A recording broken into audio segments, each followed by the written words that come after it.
Dans la vidéo que nous avons publiée lundi, il était question de répondre à la préoccupation d'un abonné qui voulait savoir pourquoi est-ce que les créateurs de contenu orientent toujours les gens vers les formations.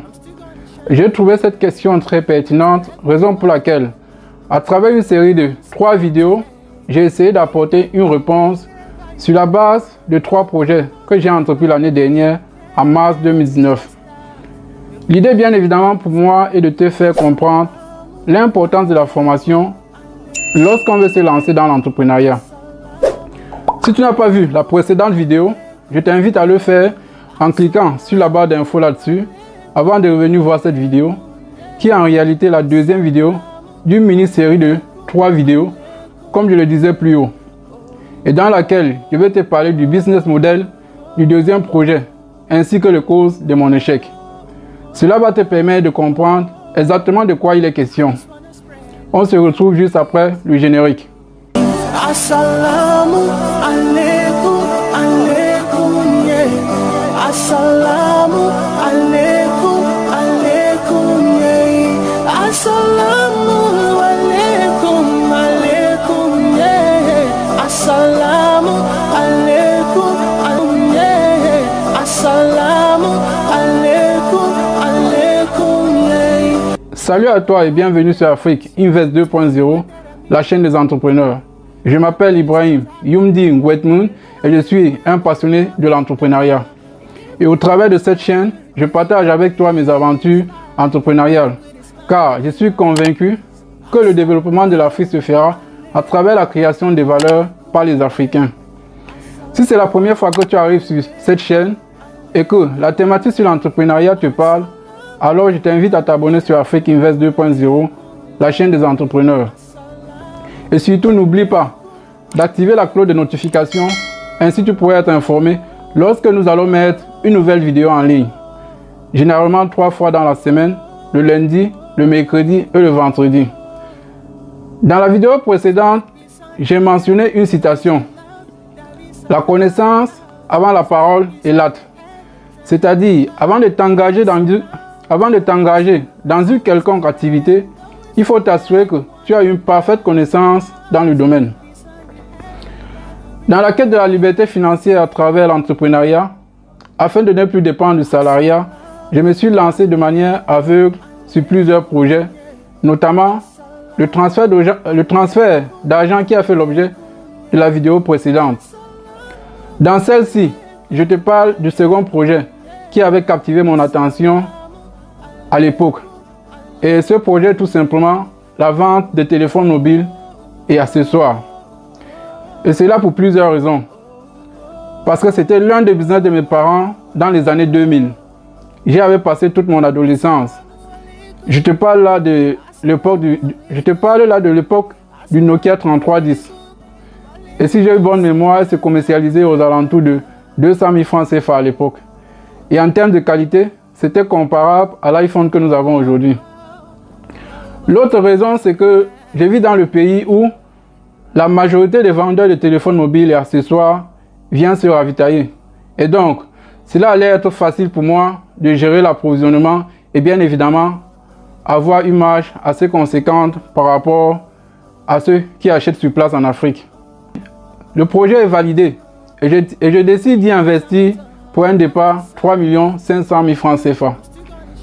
Au niveau de l'approvisionnement, c'était un peu compliqué parce que je ne disposais pas suffisamment de temps. Je travaillais 12 heures de temps par jour et j'avais un seul jour de repos dans la semaine. Donc, avec un tel emploi de temps serré, j'étais obligé de dormir 5 heures de temps uniquement. Par la suite, je devais me rendre au marché à partir de 14 heures parce qu'il fallait que je sois au travail à partir de 18 heures.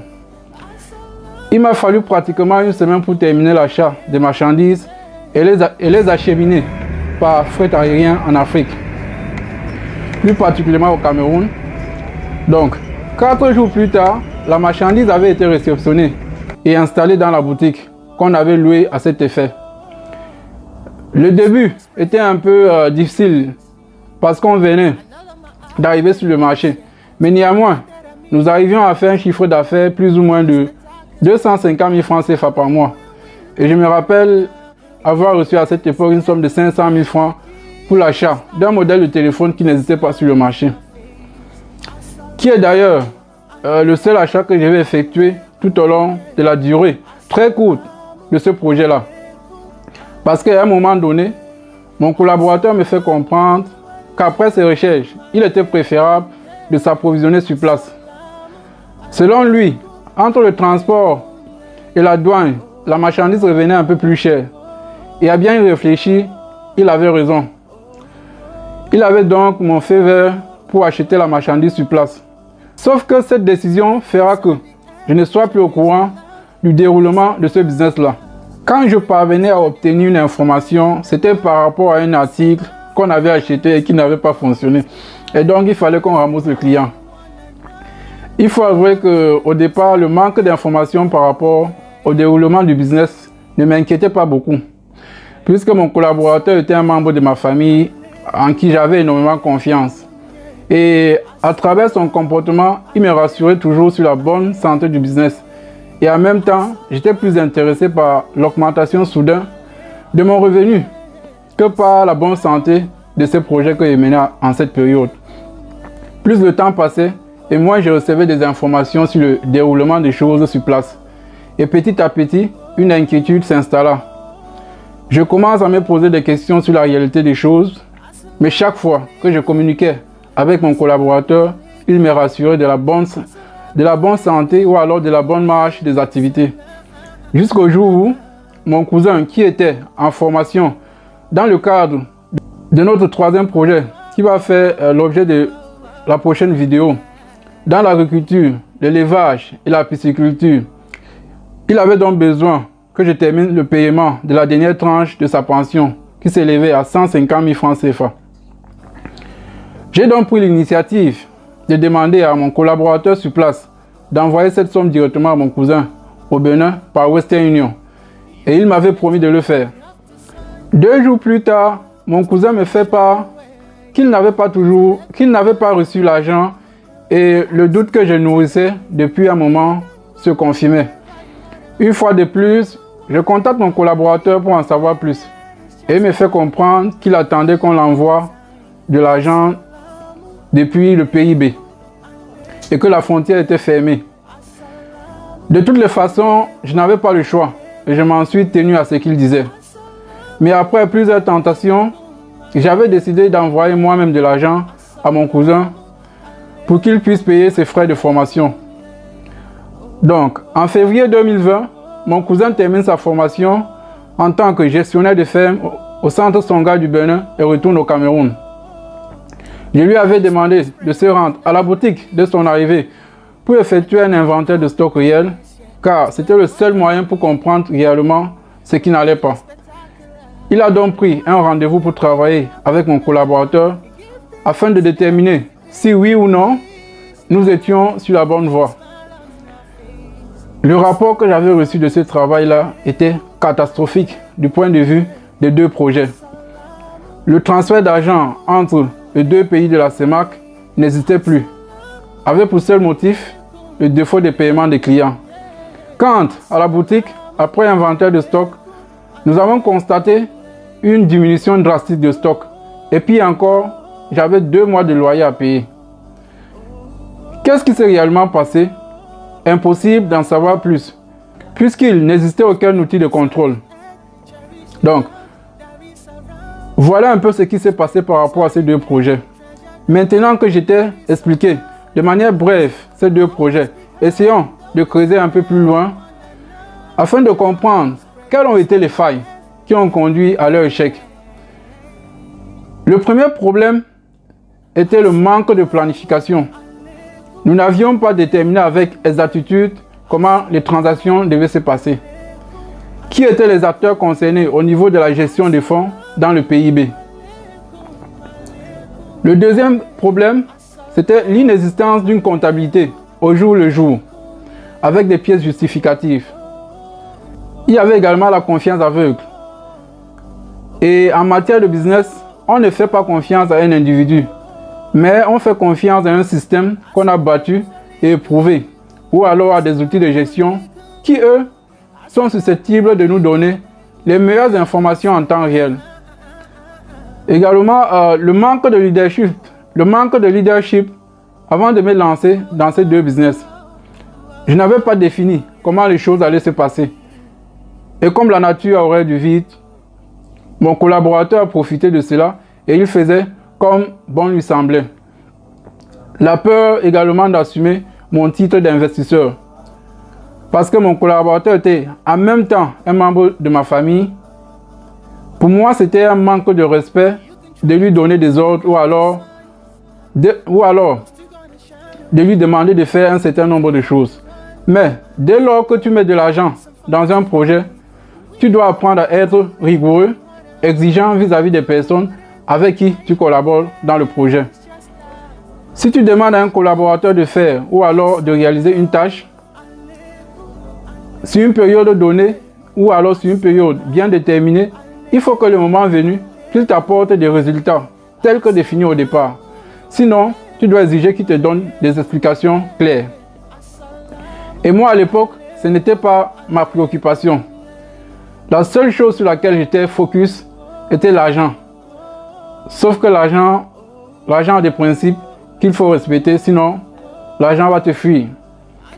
Voilà de manière très brève quelques failles qui ont conduit à l'échec total de ces deux projets. Entre le manque de planification, l'inexistence d'une comptabilité, l'absence d'un système de gestion, le manque de leadership, la peur de faire face aux responsabilités d'investisseurs et surtout l'envie d'obtenir très rapidement des résultats financiers sans mesurer le risque y afférent. On comprend tout simplement que je n'étais pas préparé à la gestion d'un tel projet. Je savais comment gagner de l'argent à travers le salariat, qui est l'un des moyens parmi tant d'autres, et surtout le dernier dans la liste des leviers puissants d'enrichissement. Je savais comment épargner de l'argent, mais lorsqu'il était question d'investir ou alors de multiplier ou alors de fructifier de l'argent, je n'avais aucune connaissance avant de me lancer dans mon aventure entrepreneuriale. Ce qui s'est soldé par l'échec tout simplement, me faisant ainsi perdre toute mon épargne. Donc, à partir de l'échec de ces deux projets, nous comprenons qu'il est important, je dirais même très important de se former et de se faire accompagner lorsque nous voulons entreprendre un projet.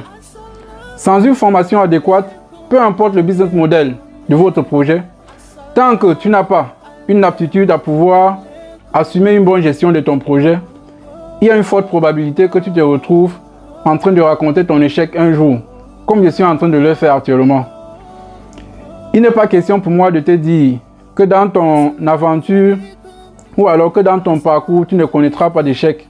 Non, je veux juste te faire comprendre qu'en te formant, tu vas éviter de faire certaines erreurs qui vont non seulement te faire perdre de l'argent, mais également beaucoup de temps. Voilà, nous arrivons au terme de ce second épisode. Dans la prochaine vidéo, je vais te parler du troisième projet qui concernait l'agriculture, l'élevage et la pisciculture. J'espère qu'à travers cette histoire, tu as compris l'importance de suivre une formation adéquate avant de te lancer ou alors avant de lancer ton projet. Si toi aussi tu as connu une défaite temporaire ou alors un proche dans ton entourage, partage avec nous les détails dans les commentaires. Partage avec nous ton expérience et surtout, n'oublie pas de liker la vidéo et de partager massivement autour de toi. Cela peut empêcher quelqu'un d'autre de commettre ces genres d'erreurs de débutants. Et n'oublie jamais notre citation de départ, la connaissance avant l'acte et la parole. C'était Ibrahim Youmdi Ngwetmoun pour Afrique Invest 2.0, la chaîne des entrepreneurs. Et on se dit à bientôt. Assalamu alaikum, alaikum, yeah. Assalamu alaikum, alaikum.